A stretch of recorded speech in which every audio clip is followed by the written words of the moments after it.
Assalamu alaikum. Que la paix soit sur vous.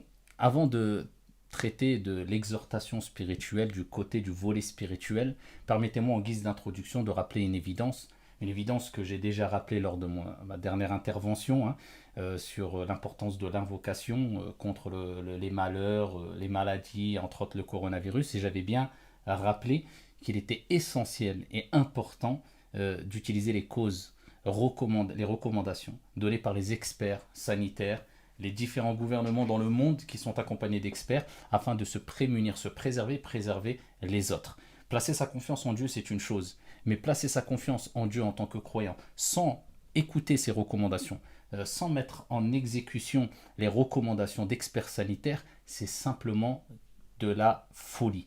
Ce n'est que de la folie. Permettez-moi de le dire tout simplement parce que même Dieu dans le Saint-Coran nous dit prenez vos précautions. Et prendre ces précautions lors des événements aussi difficiles que ceux que nous vivons, cela relève du bon sens, de la logique, de la maturité, de la responsabilité que toutes et tous devons avoir et c'est comme ça que nous devons réagir. En se préservant, nous préservons les autres aussi. Et le confinement, le fait de rester chez soi, c'est une des meilleures manières, si ce n'est la meilleure manière, afin de diminuer ou même voire d'éradiquer ce virus qui se transmet entre les personnes d'une manière extrêmement rapide dans les quatre coins du monde. Si vous ne voulez pas, donc si vous ne voulez pas avoir quelque part dans votre conscience ici des morts, eh bien la moindre des choses, ce n'est pas un effort surnaturel qui est demandé, c'est de simplement respecter ses recommandations et de rester chez soi. La deuxième des choses, ici, c'est faites attention aux rumeurs. Vous savez qu'il y a des gens qui sont entrés dans des psychoses, dans des angoisses, dans des stress. Il y a des gens qui deviennent ils sont perdus. À cause de quoi? Eh bien, ce qu'ils voient passer comme message, comme vidéo, mensongère, calomnieuse, du n'importe quoi. Les complotistes sont sortis, les gens qui prétendent que c'est la fin du monde, comme si il n'y avait jamais eu d'épidémie ou de pandémie qui ont existé à travers les siècles qui nous ont précédés. À l'époque même du prophète, des compagnons ont été touchés et sont morts de la peste, de virus, de pandémie. Donc il n'y a rien de nouveau. C'est quelque chose de grave, c'est une réalité, mais on ne le dit pas pour apeurer les gens, mais pour que les gens prennent leurs précautions. Mais ici, il ne faut pas rentrer dans une psychose parce que nous, on se doit de rester calme, serein et surtout pas de vivre avec un esprit égoïste comme certains le font. Là, c'est place à la solidarité, à l'entraide, mettre de côté les querelles, les divergences, car on se doit de toutes et tous d'être unis dans ces moments difficiles qui demandent un effort ici venant de toutes et de tous. Donc, cela étant dit, je vous laisse avec le deuxième volet ici qui est le côté spirituel et qui nous rappelle l'importance de s'en remettre et de se réfugier auprès de Dieu tout en, comme je le dis encore et je réitère encore mes propos, tout en prenant en considération toutes les causes et les recommandations qui sont demandées par les experts en la matière. Que Dieu vous préserve. À tout de suite. Nous vivons une époque assez particulière, beaucoup de stress, beaucoup d'angoisse, beaucoup de troubles, beaucoup de maladies, beaucoup de problèmes, beaucoup de craintes, beaucoup de peurs. L'être humain, face à ces épreuves, à ces troubles, a envie de fuir. Fuir vers la tranquillité, vers l'apaisement, vers la solution idéale. Mais malheureusement, certains se perdent, certains fuient vers l'alcool et sombrent dans l'alcool, malheureusement, parce qu'ils ne trouvent pas d'autres alternatives. Ils n'arrivent pas à affronter la vie, la réalité des choses. D'autres fuient quelque part une certaine pauvreté ou une situation assez précaire et ils fuient cela vers les jeux de grattage, de hasard, paris sportifs, etc. jusqu'à ce qu'ils sombrent dedans, ils deviennent addicts.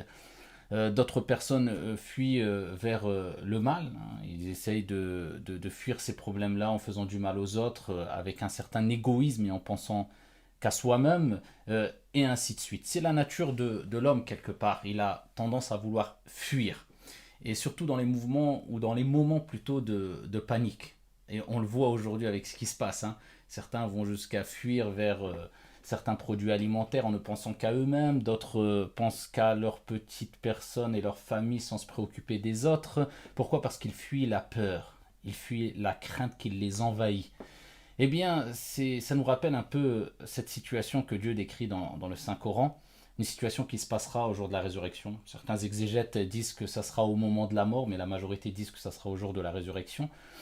où l'être humain ne saura plus vers qui fuir. Il sera perdu. Et il dira Ayn al-mafar, où fuir? Et Dieu répond Kalla la wazar, ila rabbika yawma idhin il-mustaqar. Point de refuge ce jour-là. Et ce jour-là, vous devrez retourner vers votre Seigneur Tabaraka wa Ta'ala. Eh bien Dieu, à travers ses épreuves, à travers ses craintes, à travers ses peurs, lors de notre vivant, il nous rappelle qu'il est venu le moment de fuir avant qu'il ne soit trop tard au jour de la résurrection, car au jour de la résurrection, la réponse sera Kalla la wazar, ila rabbika yawma idhin il-mustaqar. Plus de fuite possible, plus de refuge possible. Mais fuir vers qui? Eh bien Dieu nous dit dans le Saint-Coran, et nous en tant que croyants, nous avons ferme conviction quant à ces versets coraniques. Allah subhanahu wa ta'ala nous dit de manière très simple Fafirru ilallah. Fuyez. Il ne nous a pas dit simplement partez, venez vers Dieu, vers moi, mais il dit Fafirru, fuyez.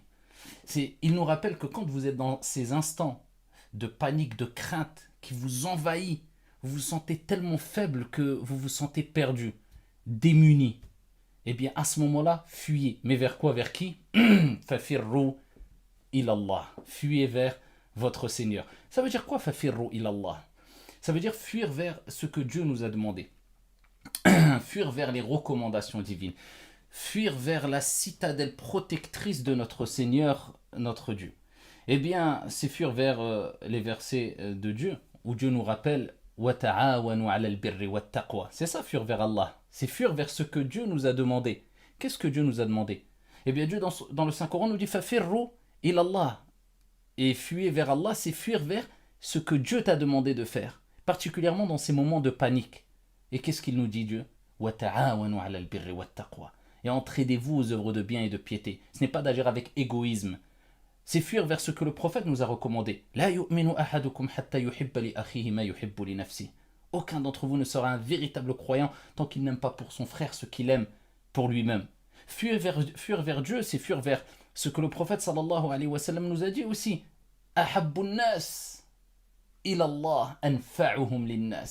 Les meilleurs, les gens les plus aimés auprès de Dieu, ce sont ceux qui sont utiles.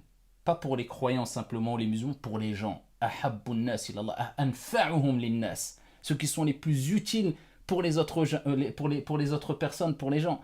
C'est encore, on voit le phénomène d'entraide, loin de l'égoïsme, loin de l'individualisme. Eh bien, c'est ce à quoi Dieu nous rappelle. Man kana fi hajati akhihi, kana Allahu fi hajati.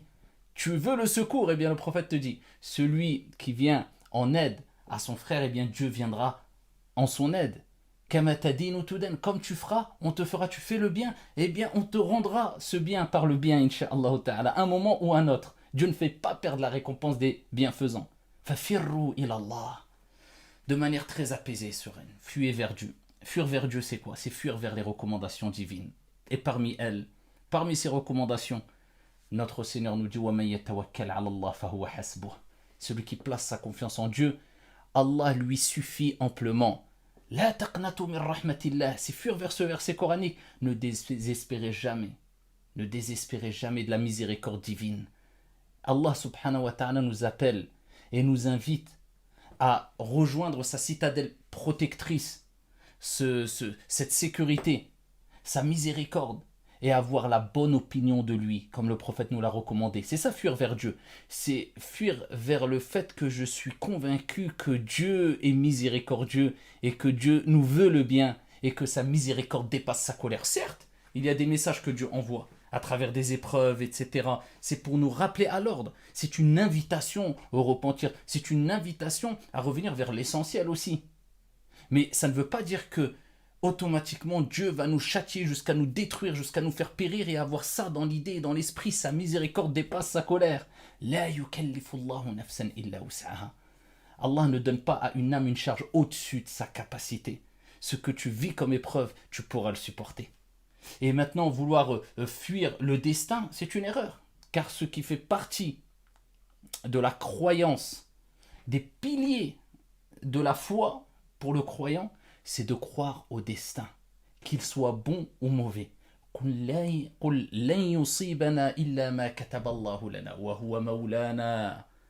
Dit rien ne nous arrivera si ce n'est ce que Dieu a décrété, Dieu a écrit, a décidé. Et c'est lui notre protecteur. Et c'est en lui que place leur confiance les gens confiants, les croyants. Donc il faut vivre avec cet espoir aussi, avec cet optimisme. Bien sûr, il faut prendre en compte ici les avertissements divins, les messages que Dieu nous envoie. Et ça ne veut pas dire parce que Dieu nous envoie des épreuves qu'il ne nous aime pas. Quelquefois, priver les gens d'une chose qu'ils aiment, c'est une preuve d'amour. Regardez le comportement des parents envers leurs enfants, qui leur sont chers. Ces enfants sont chers pour les parents. Qu'ils aient 2 ans, qu'ils aient 5 ans, qu'ils aient 10 ans, qu'ils aient 15 ans. Mais par amour, quelquefois, quand l'enfant ne comprend pas, par éducation, par amour, par empathie, par miséricorde, les parents vont lui priver de certaines choses. Que l'enfant aime, que l'enfant chérit, que l'enfant veut garder. Mais c'est le seul moyen pour ramener l'enfant à l'essentiel et qu'il se rende compte des bienfaits qui lui sont à disposition et qu'il négligeait, qu'il banalisait. Afin que l'enfant soit éduqué, afin que l'enfant prenne conscience des choses. Eh bien, eh bien notre Seigneur Tabaraka wa Ta'ala, sachez qu'il est plus miséricordieux envers ses serviteurs que ne l'est la mère envers un enfant. Et Dieu, quelquefois, nous prive de choses pour nous rappeler à revenir à l'essentiel. Cessez de banaliser les bienfaits. Regardez, aujourd'hui, nous sommes privés de beaucoup de bienfaits. Bienfait de la liberté, on ne peut pas sortir comme on veut. Et on ne donnait aucune importance à cette liberté, c'est quelque chose de banal. Bienfait de la nourriture, les gens, regardez, sont dans une certaine panique. Vais-je avoir assez de nourriture, de provisions? Ne vous inquiétez pas. Allah Jalla wa ala huwa ar-Razzaq. Notre Seigneur, c'est le pourvoyeur. Eh bien, ici, on se rend compte du bienfait de la nourriture. Certains commencent à mesurer, à faire attention. Ah, faut pas trop gaspiller. Vous voyez? On pensait que ça touchait que des gens qui étaient loin et que ça ne toucherait pas nos propres petites personnes. Et ça nous permet aussi de ne pas oublier ceux qui vivent ça depuis des mois, des années. Bien qu'on y pense, je ne dis pas cela. Mais quelquefois, il est bien qu'on soit privé de choses dont d'autres personnes sont privées depuis longtemps pour se rendre compte de ce que vivent d'autres personnes. Regardez combien de bienfaits dont on est privé aujourd'hui. Les mosquées sont fermées. Eh bien, ici, comme il est dit, La ya'rifu qadra ni'mah illa man faqadaha. On ne connaîtra la valeur d'une chose vraiment, de cette valeur, on lui donnera vraiment de la valeur à cette chose que lorsqu'on la perdra. Et Dieu nous rappelle aussi quelque part que l'adorer, ça se mérite, c'est un honneur, c'est pas une corvée. Vous avez vu, quelquefois, on a tendance à se plaindre quand on s'occupe, je sais pas, de l'entretien d'une mosquée, ou je parle pour moi le premier, hein, ou alors de s'investir pour faire le bien aux gens, ou bien, eh bien quand on est privé de ce bienfait d'aider autrui, de pouvoir aller à la mosquée pour d'autres personnes, d'autres confessions, d'autres choses aussi, hein, eh bien c'est à ce moment-là on se rend compte, on se dit ah ouais, c'était quand même un sacré bienfait. Mais il a fallu qu'on en soit privé pour s'en rendre compte. Donc c'est un message, c'est un bien quelque part. Sinon on serait perdu, on serait noyé dans la banalisation des choses. Et on ne cesse de le dire. Et c'est pour ça que c'est un grand bien. Je pense que c'est un des plus grands biens. C'est pour cela que lors des épreuves, particulièrement les épreuves que vivent beaucoup de gens, hein, particulièrement aujourd'hui, la maladie. Eh bien, si on n'était pas malade, comment voulez-vous qu'on se rende vraiment compte du bienfait de la santé?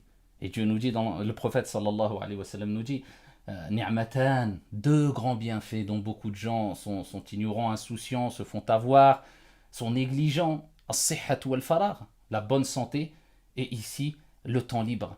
Donc ici, c'est des messages divins. Il ne faut pas le prendre comme ce qui nous arrive dans la vie, comme impérativement une colère divine qui s'abat pour nous détruire. Ça peut être dû à une punition divine ou une colère, mais cette colère est toujours accompagnée de miséricorde et de bien. Ça, il faut le savoir. Dieu ne nous veut pas du mal.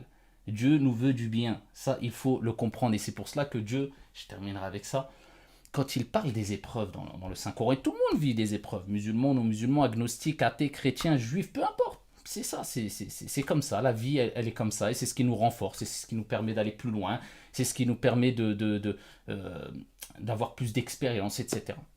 Eh bien, Dieu nous dit وَلَنَبْلُوَنَّكُمْ بِشَيْءٍ مِّنَ الْخَوْفِ. Dieu n'a pas dit je vais vous éprouver par la peur, par la diminution de biens, de personnes, il dit بِشَيْءٍ. On va vous éprouver par quelques, regardez la miséricorde divine, pour dire que ça va s'arrêter, ce n'est pas Ce n'est pas une torture, ce n'est pas une épreuve éternelle dans cette vie d'ici-bas qui ne va pas s'arrêter. Non. وَلَنَبْلُوَنَّكُمْ بِشَيْءٍ مِّنَ الْخَوْفِ. On va vous éprouver par quelques, pas par la peur, quelques peurs, c'est limité, vous inquiétez pas. بِشَيْءٍ مِّنَ الْخَوْفِ وَالْجُوعِ.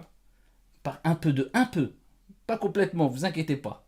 Un peu de faim. بِشَيْءٍ مِّنَ الْخَوْفِ وَالْجُوعِ وَنَقَصٍ مِّنَ الْأَمْوَالِ وَالْأَنفُسِ. La diminution des biens, quelques diminutions de biens et de personnes. وَالثَّمَرَاتِ وَبَشِّرِ الصَّابِرِينَ. Et annonce la bonne nouvelle aux patients. وَبَشِّرِ الصَّابِرِينَ الَّذِينَ إِذَا أَصَابَتْهُمْ مُصِيبَةٌ قَالُوا.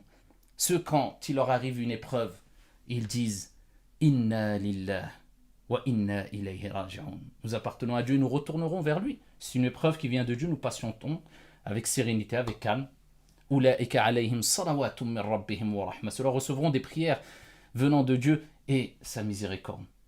Ulaika alayhim salawatum min rabbihim wa rahma wa ulaika humul muhtadun. Et ceux-là sont les bien guidés. Donc abshiru ayyuhal akhyar, patientez, wahtasibu, espérez la récompense divine. Soyez solidaires, ne soyez pas égoïstes. Sérénité, revenir vers l'essentiel, ne plus banaliser les choses, revenir vers notre Seigneur Tabaraka wa Ta'ala avec un repentir sincère et reconnaître notre faiblesse. Que Dieu vous préserve. Assalamu alaikum.